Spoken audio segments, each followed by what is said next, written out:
Bienvenue dans Rétroviseur, des faits historiques marquants, des personnages fascinants, des témoignages, des images inédites et hors du commun. À travers ce magazine, nous vous faisons voyager dans la vie de ceux qui ont marqué l'histoire de leur pays et du monde. Rétroviseur, embarquement immédiat. Passionnés et amateurs d'histoire, à toutes et à tous, à Kwaba. L'homme a trois juges. Dieu, la conscience et le peuple. Vous voyez que vous êtes toujours confronté à ces trois juges. Vous n'êtes jamais seul. On me demande pourquoi. Je suis toujours avec le peuple et dans le peuple. Le plus gros poisson de nos fleuves, c'est le capitaine. Mais on nous dit, nos proverbes nous disent, le capitaine hors de l'eau n'est plus rien.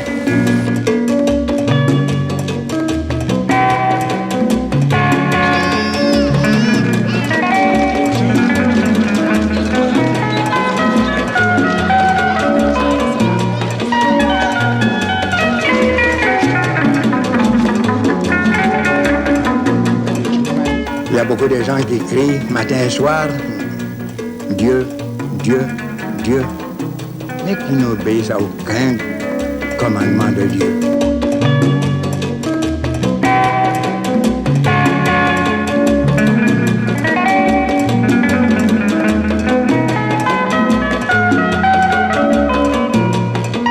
Il faut que nous disions beaucoup de patience.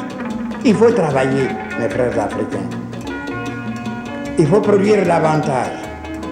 Il faut amener petit à petit votre jeunesse à la science, à l'informatique. Ne pleurez pas.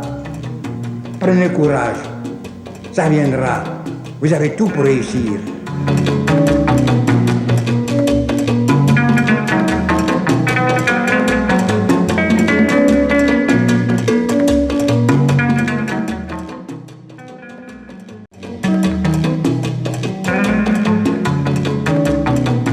Difficile de parler de l'histoire de la Côte d'Ivoire sans prononcer son nom. Né le 18 octobre 1905 à Ngokro, dans Yamoussoukro, il est issu d'une famille royale baoulée. À 5 ans, après la mort de son père et de son oncle unique, Dia Oufoué devient le chef de son clan et hérite de l'immense fortune familiale, comme le veut la tradition. Très tôt, il va à l'école des Blancs, à la demande du chef de poste militaire français de Bonzi. Localité située à 6 km de Yamoussoukro. Oufoué obtient son certificat d'études en 1915 et fréquente le groupe scolaire de Bingerville. Éduqué selon la tradition animiste, ce n'est qu'à l'âge de 13 ans qu'il reçoit son baptême catholique et prend le nom de Félix. Brillant élève, il intègre en 1919 l'école normale William Ponty et obtient son diplôme d'instituteur. Mais refusant d'exercer ce métier, en 1921, il va à l'école de médecine de l'Afrique occidentale française. Il en sort major 4 ans plus tard. Je suis né à l'école du malheur.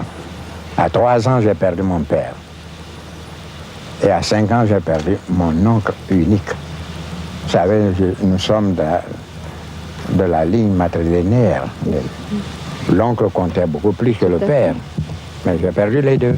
Et vous avez été élevé par qui? J'ai été élevé par mes tantes. Nous qui sommes dans cette cour sommes les descendants de la femme. Parce que c'est la ligne matrilinéaire qui a le pas sur les enfants des frères. Et ici, en face de nous, c'est la maison de la sœur aînée, peut-être, ici. À sa droite, c'est Madame Pokou, veuve Pokou, sa sœur. À sa gauche, Yanaba Sissé, c'est une cousine, mais fille d'une tante à nous. Tante. Donc, il n'y a pas, dans notre langue, chez tous les Akans, c'est pas seulement chez nous, au pays baoulé, il n'y a pas de mot pour distinguer le cousin et la cousine issus des tantes utérines. Ce sont des frères au même titre que les autres, ayant les mêmes droits que les autres.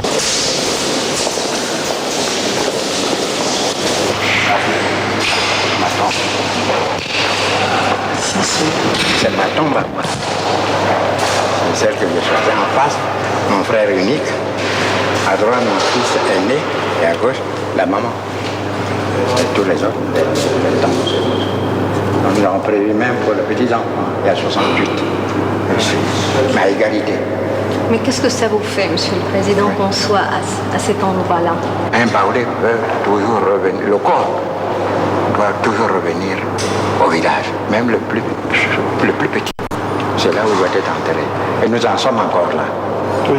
C'est après votre mort qu'on décide de votre héritage. Même quand on dit dans la ligne matrilinéaire que c'est le neveu, ça ne veut pas dire forcément tel neveu du vivant de son père, de son oncle. Il y a 3, 4 neveux, 10 neveux. On choisit celui qui pourrait le mieux servir la cause de la famille. Parce que le legs est individu, on ne partage pas.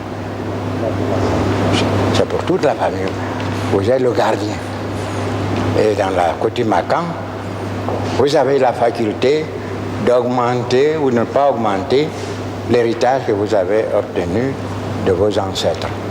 Mais en aucun cas, vous n'avez le droit de diminuer d'1 gramme cet héritage. Je suis né animiste. Je suis devenu chef de ma famille. C'est triste de le rappeler, mais c'est la triste réalité, à l'âge de 5 ans.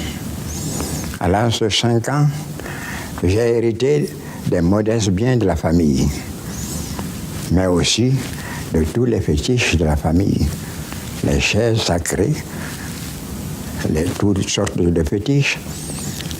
Et c'est là où j'ai compris que chez les animistes, l'interprétation de la vie est toute différente de celle des croyants.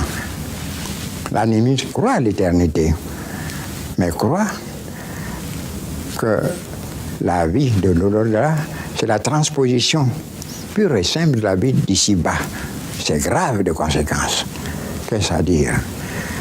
Que si vous êtes serviteur, disons esclave comme hier, éternellement vous resterez serviteur et esclave. C'est ce qui explique chez les animistes le sacrifice humain. C'est ce qui va vous éclairer sur ma foi chrétienne, mon amour pour Dieu. Je ne suis pas venu réciter simplement « je renonce à Satan et à ses pompes » comme tous les catéchumènes. Moi, je l'ai fait après mûre réflexion. Et je suis venu à Bingerville où j'ai rencontré un prêtre, le père Gorgy. Il n'a pas voulu voir transférer son corps en Europe. Mais son corps deviendrait au milieu de nous. Et j'entretiens aujourd'hui encore la tombe de Père Gorgy. C'est grâce à lui que j'ai connu mes devoirs de chrétien. Très tôt, j'ai eu la chance de réussir très vite à l'école, donc j'ai quitté le village. À 10 ans, j'étais déjà à l'EPS à Bingerville, et à 13 ans à Gorée. À 20 ans, je sortais médecin. Tout le monde est chasseur ici. Dans ces pays, on vivait de beaucoup d'animaux sauvages, puisque ce n'était pas un centre d'élevage avec la trypanosomiase animale. Oui. L'élevage était très difficile autrefois, oui, dans la zone forestière. Oui. Donc, on s'alimentait davantage du produit de la chasse. Oui. Et tout le monde était chasseur. Oui. Alors moi, un jour, j'ai été à la chasse, près de la plantation de mon frère là-bas, et j'ai vu, il y avait en ce temps-là beaucoup de singes. Et j'ai pris le fusil, j'ai visé entre plusieurs singes. J'ai fermé même les yeux pour appuyer sur la gâchette parce que je ne suis pas chasseur. Quand j'ai ouvert les yeux, je voyais qu'il y avait un sein et une guenon qui étaient grièvement blessés et à côté un petit. J'ai gardé cela dans la mémoire. J'ai vu cette guenon qui, à 3 reprises, me fixait. Elle revenait à son petit, puis elle est morte. J'ai pris le petit, je ne peux plus la sauver. Et ça a été pour moi la condamnation définitive. Je n'ai jamais chassé, je n'ai jamais tué une poule. Je marche sans une aiguille sur moi. C'est Dieu qui me protège.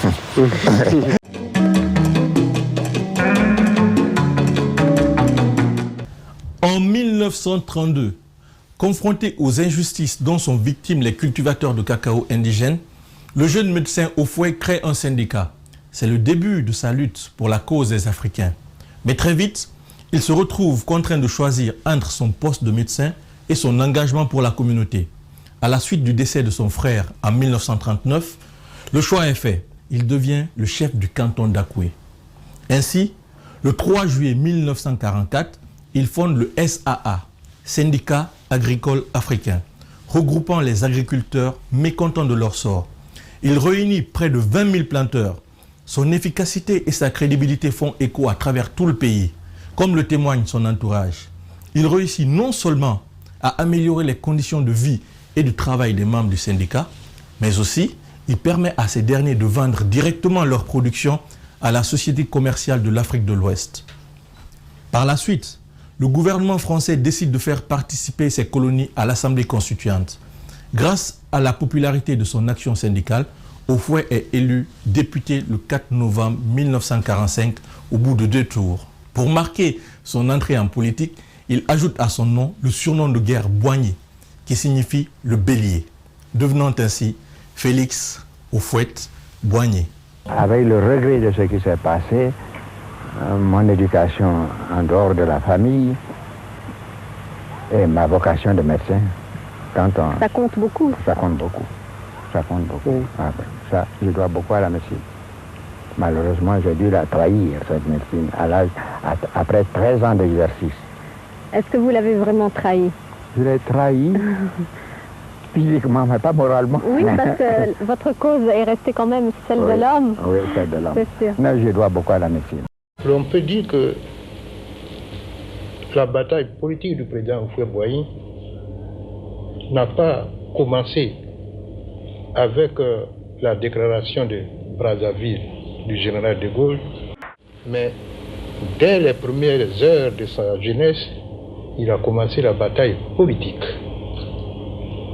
D'abord en se levant contre les pratiques ancestrales de sa région et en prenant la décision formelle de ne jamais faire couler du sang humain. Cette bataille, on l'a senti aussi pendant les années de scolarité. Depuis la défense des Ivoiriens qu'on voulait embarquer sur la cale, depuis cet élève de l'école de médecine qui avait été battu par un médecin, pour lequel il a cotisé de l'argent pour prendre des avocats, depuis la lutte menée dès son affectation à Abidjan, depuis la lutte qu'il a menée à Guigro, où il a été affecté, où il a créé d'abord la première plantation, depuis la lutte qu'il a menée à Bengro, en organisant une grève d'achat, nous pouvons dire que le président Houphouët Boigny n'a pas commencé la lutte en faveur de ses compatriotes en 1945, mais depuis son jeune âge, j'avais été contacté par plusieurs partis politiques. D'abord le Front populaire, après le pétainisme, après le gaullisme, mais je me suis refusé catégoriquement de faire de la politique. Mais quand, grâce à la conférence de Brazzaville, on avait demandé à toutes les colonies françaises d'envoyer un délégué à la constituante, que le candidat Houphouët Boigny s'est présenté. Quand j'ai parcouru sa profession de foi, quand je l'ai entendu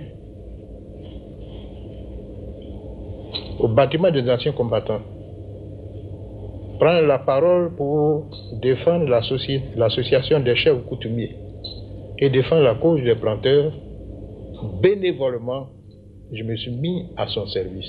Après les premières élections en 1945, où le régime colonial s'est ligué contre lui pour qu'il ne soit pas envoyé à la Constitution française, où le régime colonial avait décidé du ballotage, Houphouët-Boigny a fait une grande conférence au Parc des Sports.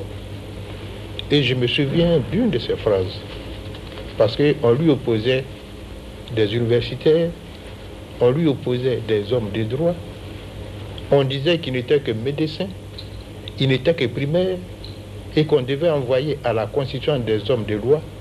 Le président Houphouët-Boigny, au cours de cette conférence, a dit « Le plus grand avocat du monde ne peut plaider une cause s'il n'en connaît pas les dossiers. » Donc lui, il connaît le dossier de la Côte d'Ivoire, le dossier du régime colonial. Il sait comment ses compatriotes ont souffert. Il sait comment lui-même a souffert à travers lui, toute sa famille, dont il connaissait le dossier de la Côte d'Ivoire, qui était en somme, on pouvait le résumer, qui était le régime de l'indigénat. On pouvait alors arrêter les gens comme on le veut, les mettre en prison, les maintenir en prison. On pouvait prendre les planteurs pour les envoyer sur les plantations des Européens, dont il connaissait le dossier de la Côte d'Ivoire. Et c'est à partir de ce moment que je dis, je me suis mis totalement à sa disposition. En 1945, après la grande promesse qu'il avait faite à Brazzaville en 1944, j'ai nommé le général de Gaulle. Ce grand homme qui a beaucoup fait pour notre pays et dont nous ne saluerons jamais assez la mémoire. Le général de Gaulle avait promis de conduire les peuples dont la France avait la charge jusqu'à la liberté de gérer démocratiquement leurs propres affaires. C'est la raison pour laquelle, pour la première fois dans l'histoire de la République française, nous, territoire, colonie en ce temps-là, colonie française de l'Afrique, avons été sollicités pour envoyer des représentants au Parlement français, alors que seul, avant 1947, était représenté le Sénégal. Je vous éviterai des détails. La lutte est difficile que nous avons dû mener pour nous faire élire librement par nos chers compatriotes. Ce que vous deviez savoir, c'est que les candidats suscités par la colonisation, appuyés par la colonisation, ont tous été battus dans tous les territoires africains. On avait trié sur le volet la liste de ceux qui pouvaient voter. Les chefs de canton, les fonctionnaires, les quelques employés de commerce, les anciens combattants. On a cru qu'on pouvait influencer cela. Mais dans un sursaut de conscience, ils ont dit non. Et ils ont voté pour les véritables défenseurs de la paix.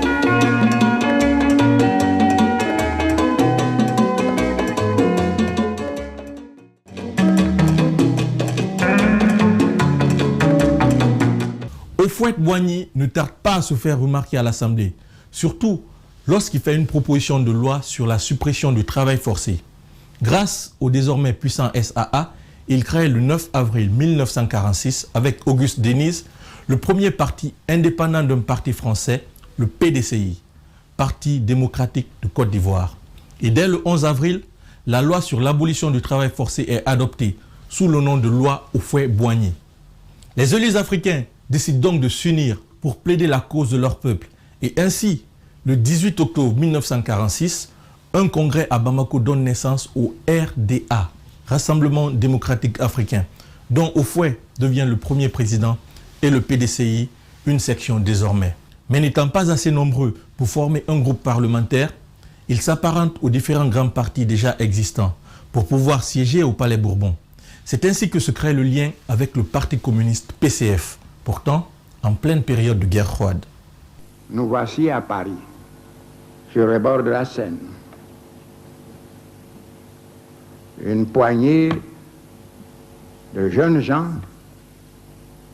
venant défendre la liberté confisquée par la colonisation, notre dignité, il ne faut jamais oublier cela, piétinée par eux. Mais nous étions dans une assemblée de plus de 627 membres, une infime minorité. Force nous est de rechercher des alliances. Or, en 1945, et De Gaulle était encore au pouvoir, il y avait 3 formations politiques qui se répartissaient, qui se partageaient les responsabilités du pouvoir, à savoir le Parti socialiste, le MRP et le Parti communiste. Notre doyen d'âge, notre cher doyen, Lamine Gueye, l'élu du Sénégal,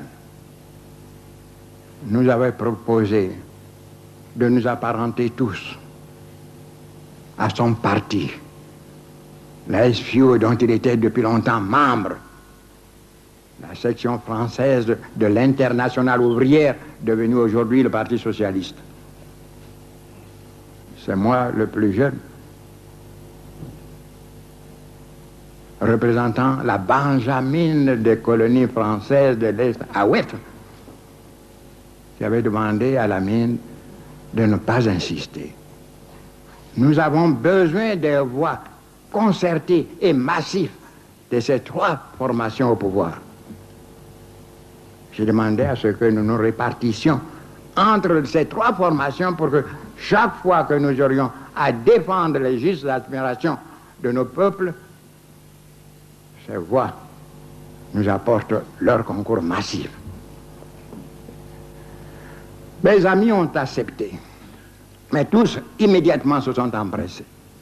Qui de s'inscrire au Parti socialiste, qui au MRP. Il me restait moi seul. C'est moi qui ai demandé à ce que nous nous inscrivions, nous nous associons aux 3 formations politiques. Et j'étais seul. Que faire? Il n'y avait pas un seul inscrit au Parti communiste. Philippe Dabo Sissoko, paix à son âme, m'a dit, nous sommes tous les 2 représentants de la bourgeoisie africaine. On n'a pas recruté les émules compagnons de Lénine dans la famille des Tsars. Il s'agit pour nous ici d'une alliance temporelle, non pas permanente. Pendant la dernière guerre, les Européens, les Américains libéraux se sont joints aux communistes russes pour combattre ensemble l'illutérisme. Après la guerre, ils se sont séparés. Les Russes ont conservé leur régime. Les Américains et les Européens les leurs. Nous allons contracter une alliance tactique. Nous ne serons pas membres du Parti communiste. J'ai des amis d'Astier, de la Vigérie, de Chambrin, Pierre Cotte, membre du MUR devenu aujourd'hui le Parti progressiste français, apparenté au groupe parlementaire communiste, au groupe parlementaire et non pas au Parti communiste. Je vais leur demander de nous accepter comme apparentés à leur groupe. Donc nous n'étions pas directement apparentés au groupe communiste, encore moins au Parti communiste, mais uniquement au Parti progressiste d'Astier de la Vigérie. C'est eux qui nous ont apporté à l'apparentement du groupe parlementaire communiste. Mais de 1945 à la veille du congrès historique de Bamako en octobre 1946, nous avons travaillé dans une union totale, l'union dans la diversité. Tous les élus, comme un seul homme, soutenaient les causes que les uns et les autres présentaient au nom de l'Afrique. C'est ainsi que quand j'ai présenté la loi abolissant le travail forcé et qu'on a voulu retarder ce vote en me proposant des décrets vite irrévocables, mes amis comme un seul homme m'ont soutenu dans mon entêtement de faire voter une loi et non pas un décret. Nous avons travaillé la main dans la main, confiants les uns dans les autres. Et nous avons obtenu dans la première constituante des résultats inespérés. Le président Guy Mollet, qui devrait m'appeler à son gouvernement en 1956, m'avait dit ceci. Quand De Gaulle nous a demandé de laisser siéger avec nous des élus des territoires d'outre-mer, nous avons eu peur. Nous avons craint que vous ne veniez siéger à la droite avec les élus que nous combattons ici. Ah, si nous savions que vous alliez tous siéger à gauche, bien nous aurions accepté non pas une représentation symbolique, mais une représentation vraiment proportionnelle au chiffre de vos populations. Mais nous avons travaillé si bien qu'à la première constituante, au titre 8, nous avons obtenu l'augmentation de la représentation des territoires d'outre-mer. Malheureusement, cette constituante a été rejetée sur la demande du général de Gaulle, non pas contre nous, mais contre la partie concernant la République française. Les colons se sont ressaisis. Ils ont été surpris par ce sursaut de conscience qui nous a fait déjouer tous leurs plans. Ils se sont réunis en état généraux de la colonisation à Douala, avec à leur tête Jean Rose, le plus raciste des Français de Côte d'Ivoire.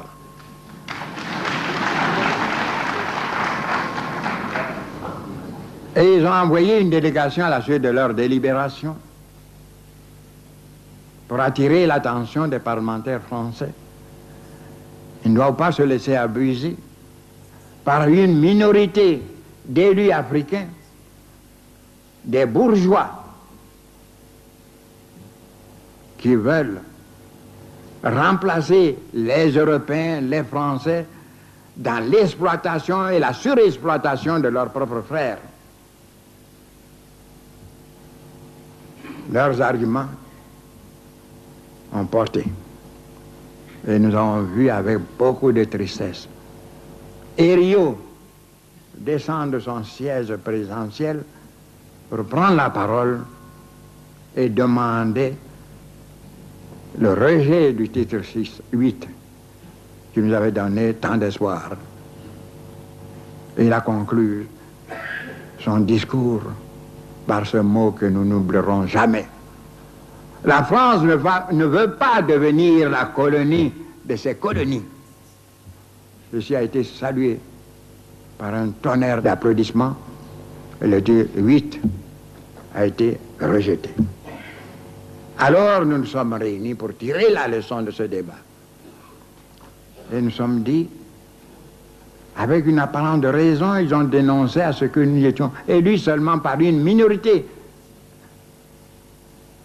d'Africains. Or, ce n'est pas nous qui avions établi le collège électoral. Ce sont les colons qui, voulant avoir un nombre restreint, facile à influencer, ont trié sur le volet la liste des électeurs au niveau de nos territoires d'outre-mer. Nous avons donc demandé à ce que nous soyons appuyés par un grand mouvement africain, un grand mouvement populaire qui pourrait soutenir notre action au Parlement français.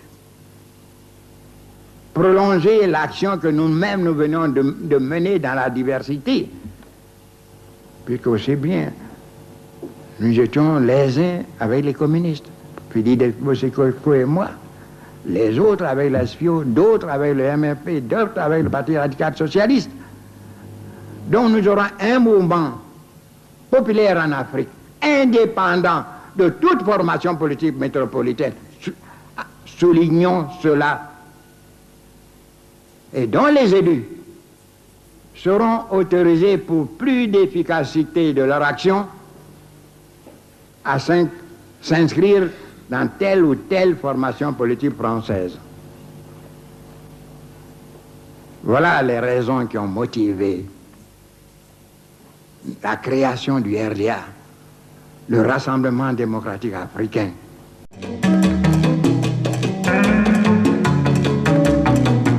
Voilà donc né le nouveau parti interafricain RDA. Mais le chemin pour y parvenir n'a pas été sans embûches.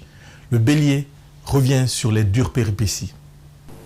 Nous étions tous unanimes à inviter toutes les populations de l'ancienne Afrique équatoriale, Afrique occidentale, à se retrouver sur la demande expresse de Philippe Dabo Sissoko à Bamako, sur le bord du Niger. Mais nous avons compté sans les impénitents de la division, les éternels diviseurs. Avant-veille de notre départ de Paris, on venait m'apprendre. Je ne donnerai pas de nom, vous comprendrez. Ayons pitié pour ceux qui ont trahi.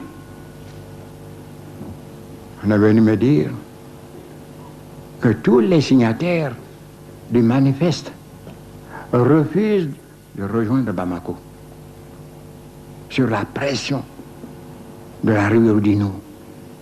Je vous épargne les moyens de pression. Et me voici tout seul. On m'a considéré comme un homme têtu. On ne m'a pas mis au courant de l'arrangement intervenu entre eux et la rue Oudino. Toujours est-il que je me suis trouvé seul à prendre l'avion pour Bamako. Au moment où j'allais entrer dans l'avion, mon ami et frère, Apiti, ici présent aujourd'hui, est venu me dire fraternellement, tu as toujours douté de moi. Mais aujourd'hui où tout le monde t'abandonne, je viens avec toi à Bamako. C'était les premières difficultés rencontrées au niveau de Paris. D'autres nous attendaient dans la capitale de l'ex-Soudan français, aujourd'hui Mali. Que ne fut notre étonnement qu'en faisant la sieste chez mon ami Louis Sangaré, mon ancien collègue de l'école de médecine de Dakar, les vétérinaires, Barbé, Darboussier, Lagui Sidibé, vinrent me trouver en me disant tout est perdu. Puis les Dabo Sissoko haranguent la foule sur la place du marché, demandant à ce que non seulement le Soudan français ne s'associe pas au Congrès, n'assiste pas au Congrès, mais demande au peuple soudanais, au peuple de Bamako, de nous chasser de la capitale. Alors on me conseillait de rejoindre Abidjan. Je ne sais pourquoi. J'ai refusé de rejoindre Abidjan, tête baissée. J'ai demandé à aller sur la place du marché. Vous avez vu le camion dans le couloir, le camion dans lequel Philippe Dabo Sissoko avait installé le micro. Et à 100 mètres du marché, j'entendais distinctement sa voix. Houphouët m'a rendu d'immenses services. Mais ce n'est pas une raison suffisante pour adopter et vous faire adopter sa détestable politique. Je tombais des nues. Nous étions tous les deux apparentés. Et c'est lui-même qui m'a amené à l'apparentement par l'intermédiaire de son ami Dacier de la Vigérie. J'ai pu, on me connaissait de nom au Mali, d'aujourd'hui, mais peu me connaissaient de vue. Comme je suis petit, j'ai faufilé jusqu'au camion, j'ai sauté dans la carrosserie.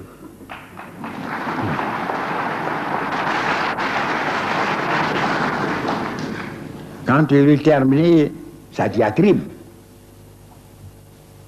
j'ai demandé s'il pouvait me permettre de m'adresser à son peuple. Avec beaucoup de suffisance, oui, parce qu'il a cru que la cause était déjà entendue. Nous n'admirons jamais le courage, le nationalisme éclairé de nos frères du Mali.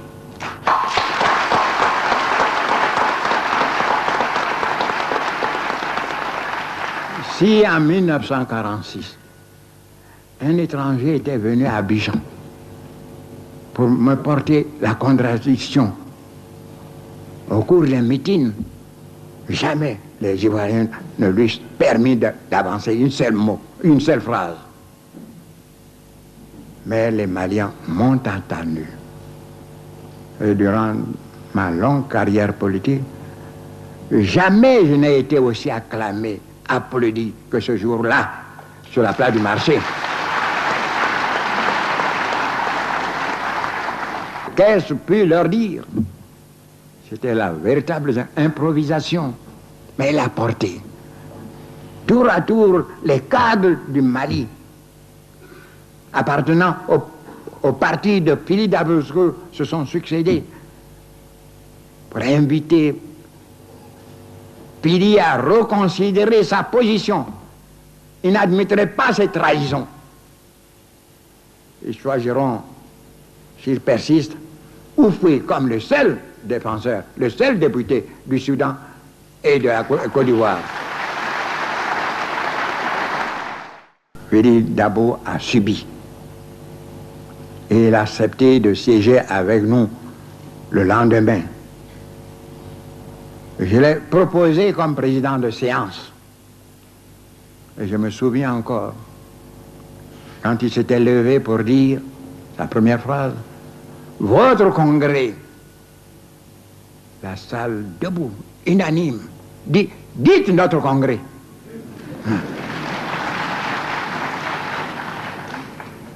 Il a répété 2 fois, mais la 3e fois n'a pu tenir et il a dit « Notre congrès ».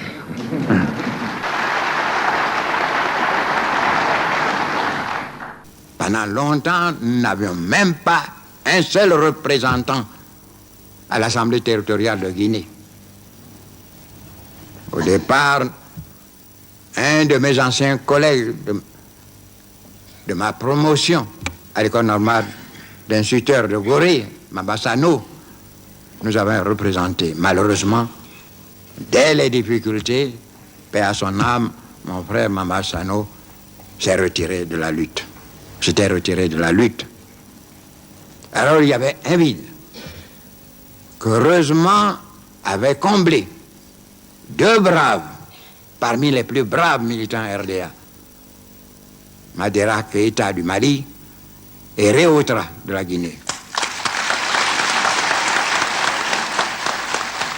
Le pouvoir colonial ne s'est pas embarrassé.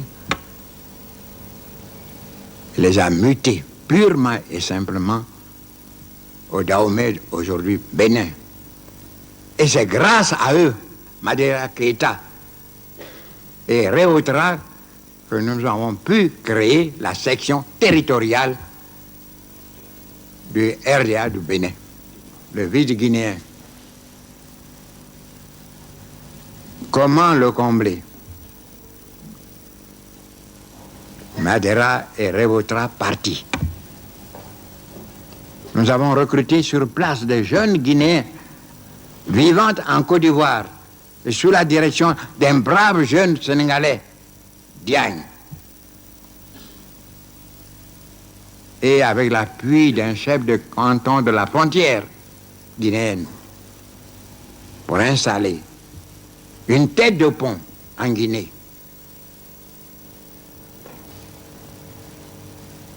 En cas de difficulté extrême, nous avions la possibilité de les replier sur la Côte d'Ivoire. Mais le grand pays restait vide. La Guinée n'avait pas de carte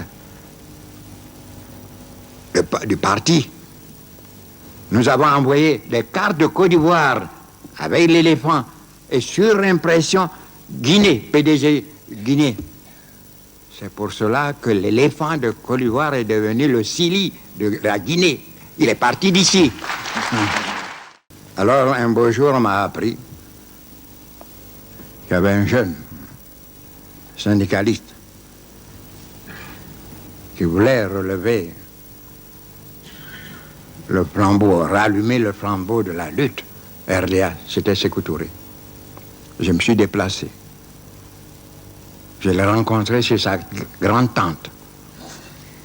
Elle me l'a recommandé. Je l'ai fait venir ici à Abidjan. Et voilà comment faire revivre, après le départ de Madeira et de Réautra, notre section territoriale de Guinée. Pas un seul membre du RDA à l'Assemblée territoriale de Guinée. La lutte en Guinée, ce n'était pas une lutte contre la colonisation, c'était une lutte contre le RDA. Ministre, nous avions à présenter Sékou Touré dans la région de Bella parce qu'il y a une vacance. Je me suis rendu en compagnie du gouverneur général Corny-Gentil. Je ne demandais pas l'appui du gouvernement, du pouvoir locaux. Je demandais simplement la neutralité. Elle m'avait été promise. Je me suis rendu dans la nuit avec le gouverneur général Corny-Gentil dans les campements administratifs du Mont Nimba. Mais nous n'avons pas logé sous le même toit. Le lendemain, il m'avait dit que tout était arrangé, il a convoqué les administrateurs, il a donné des instructions, la neutralité sera absolument respectée. Le lendemain, à Mans, j'apprenais le contraire.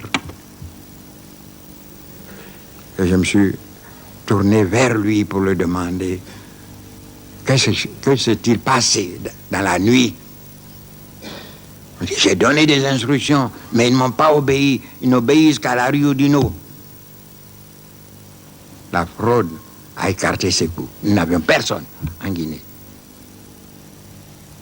Il nous a fallu attendre jusqu'à 1956 pour obtenir sur l'ensemble des territoires français, africains français, la neutralité de l'administration. Le résultat, là. Nous enlevions 2 sièges en Guinée, 2 sièges au Mali, 2 sièges au Niger. Entre-temps, le Burkina Faso a été reconstitué, mais les élus sont venus au RDA. Voilà le RDA triomphant. Il fallait compléter cela par les élections territoriales. Là, c'était le raz-de-marée. Nous avons balayé tous les anciens dirigeants des partis nés des fraudes électorales.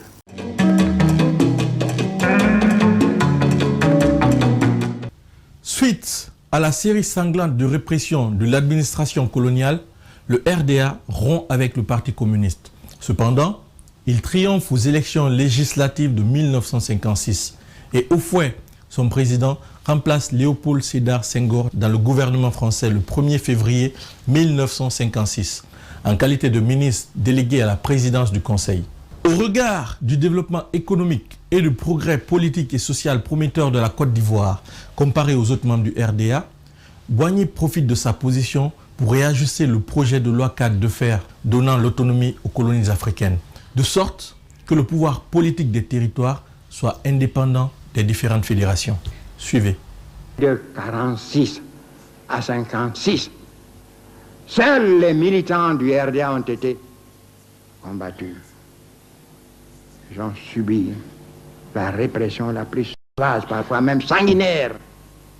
Où étaient les autres? Il y a beaucoup qui veulent parler de la lutte anticolonialiste. Pendant ce temps-là, ils étaient avec les formations qui réprimaient à Dembocro, à Boisflé, à Séguéla. En 1956,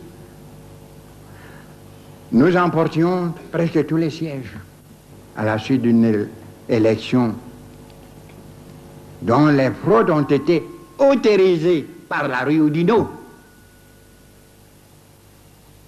Il nous a donné seulement 3 sièges. Un siège au Mali, feu Mamadou Konaté.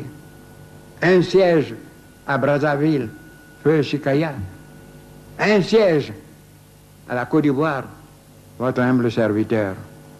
Tous nos braves coalitions ont été écartées. Mais nous avons tenu. Et nous sommes arrivés à la loi cadre. On a déformé la loi cadre, comme on a déformé la communauté franco-africaine, comme on a parlé des indépendances. Guy-Mollet, qui a compris la leçon de son prédécesseur, Daniel Meyer, qui disait qu'on ne traite jamais avec des amis, mais avec des ennemis. Si c'est nous les ennemis de la France, d'ailleurs, c'est ainsi qu'on nous étiquetait.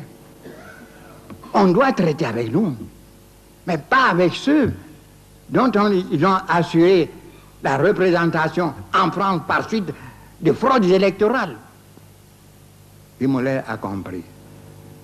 Il a envoyé au lendemain de notre victoire ce Cazel présent dans cette salle pour me demander d'oublier le passé et de participer avec notre grand parti au gouvernement de la République française. Defer était à l'outre-mer.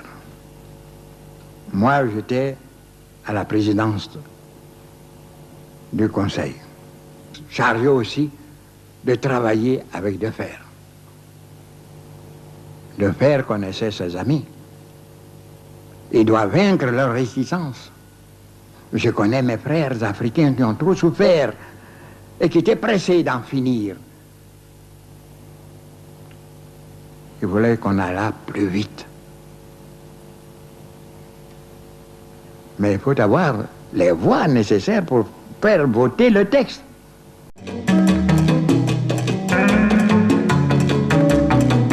Cela est loin de faire l'unanimité parmi ses compatriotes africains. Le dirigeant sénégalais Léopold Sédar Senghor est le premier à s'insurger contre le projet de balkanisation de l'Afrique, arguant que les territoires coloniaux, dit-il, ne correspondent à aucune réalité, ni géographique, ni économique, ni ethnique, ni linguistique. Senghor est rejoint par la majorité des membres du RDA, dont Ahmed Sékou Touré de la Guinée, Modibo Keïta du Mali, qui mettent Houphouët en minorité lors du congrès de Bamako en septembre 1957, car il est bien le seul, avec Léon Mba du Gabon, à s'opposer au maintien de la fédération et à l'indépendance, optant au contraire pour la communauté franco-africaine. Nous, de l'Afrique noire française, du moins un grand nombre d'entre nous, nous entendons entrer dans leur Afrique dans le cadre d'une fédération franco-africaine organisée sur un pied d'égalité. Mais la fédération franco-africaine présuppose à son tour la réalisation de grands ensembles africains de fédération africaine. C'est le sens de la motion votée à l'unanimité par le Grand Conseil de la OEF en août 1957. C'est donc dans le cadre de la Fédération franco-africaine que nous entendons organiser nos rapports avec l'Europe.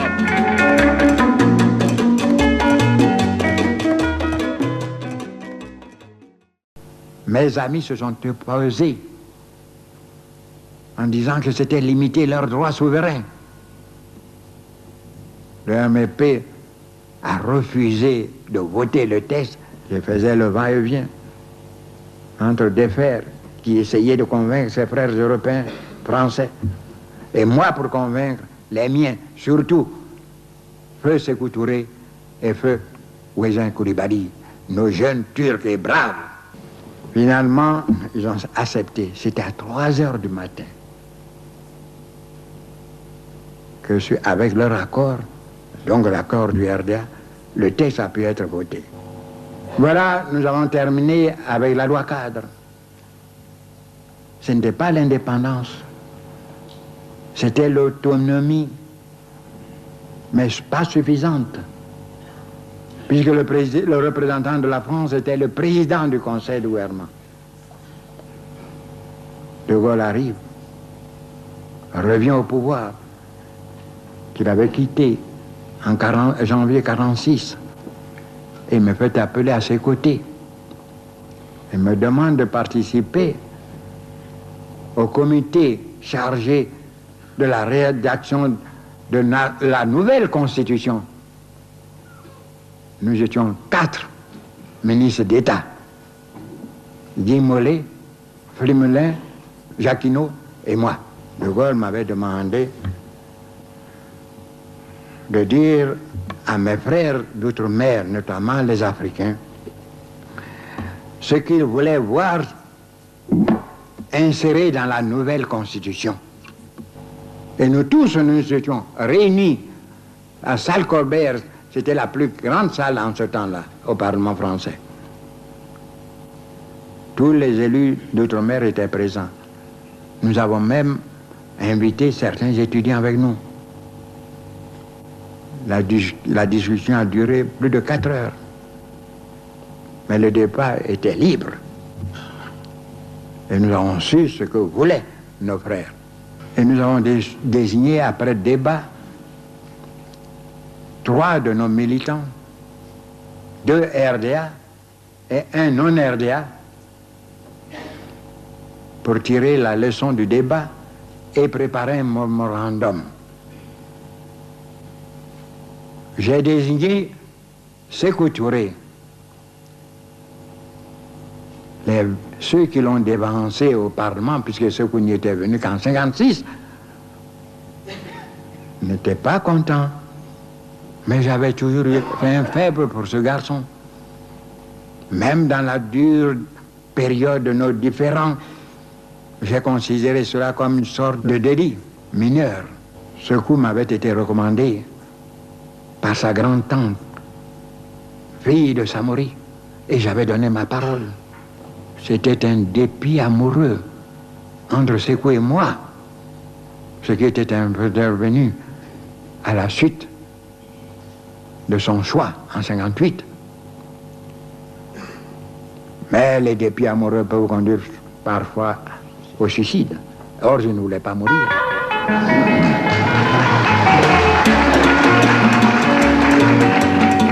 Voilà comment on prend fin cette première partie de Rétroviseur. Nous vous donnons rendez-vous au prochain numéro pour la suite de cette série consacrée au père de l'indépendance de la Côte d'Ivoire, Félix Houphouët-Boigny. Et comme il le disait lui-même, c'est un homme qui tue l'éléphant, mais ce sont plusieurs qui en mangent. Il est très dangereux de faire la chasse d'éléphants, car l'éléphant trop souvent a raison de son chasseur. C'était Cabinet Condé pour vous. Merci de votre fidélité.